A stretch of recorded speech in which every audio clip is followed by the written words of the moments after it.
let's talk about filters and how they can help you be more efficient and organized inside of your Gmail. For those of you coming from Outlook, filters are the same as what Outlook called rules. One way to apply filters is to start with an email.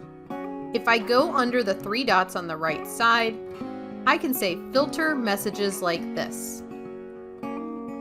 What gets pulled is information about that email, like who the sender of the email was. So I'm going to go ahead and create a filter for emails that fit that criteria. If I look behind this box, this is a search. Behind the box are going to be all the emails currently in my Gmail that fit that criteria. So I'm going to create my filter. This email comes from a group that I subscribe to, but I don't necessarily want their emails to be in my inbox where I have to look at them immediately. I'd like to look at them later at my leisure. So what I'd like to do is I'd like to apply a label to emails from this group.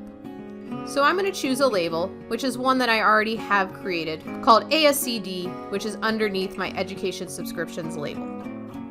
The other thing I said I'd like to do is not view this immediately. So I'm going to have these messages skip the inbox. Archiving a message is the same in Gmail as removing it from the inbox.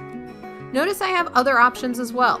I can automatically mark items as read, I can star them, I can forward, I can make sure that this doesn't go to spam, I can mark things as important.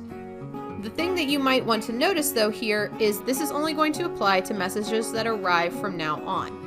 If you want it to apply to the messages that match the search that are already in your Gmail, make sure you check this box. I'm ready to create my filter.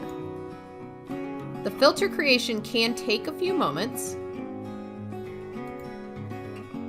but when you see the notification that your filter was created, if I go back to my inbox, that email was moved using my filter rules into my ASCD folder.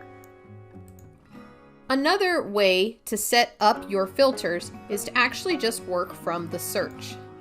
So I'm going to use this drop down and I'm going to type in a teacher's name and search for emails that have been sent to me. Realize going forward, the ihsd.us ending will probably be more frequently seen. I'm in a search, but now I'm going to use the drop down arrow. And notice that filtering is located here as well. So I'm going to create a filter, but for these emails, I don't want to do the same thing. I don't want them to skip the inbox because I want to see them immediately. But I do want to keep track and put all of these emails under a single label so I can find them easily from this teacher. So I'm going to apply a label. And again, I've already created a label, but you can go ahead and do a new label if necessary. I've created a label for this teacher, so I'm going to select it. I'm going to make sure this filter applies to all of the matching conversations, and I'm going to create my filter. My filter has been created.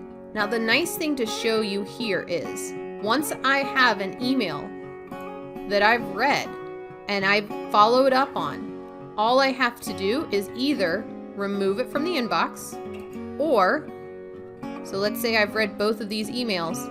I'm going to select both of them. I'm going to archive the emails.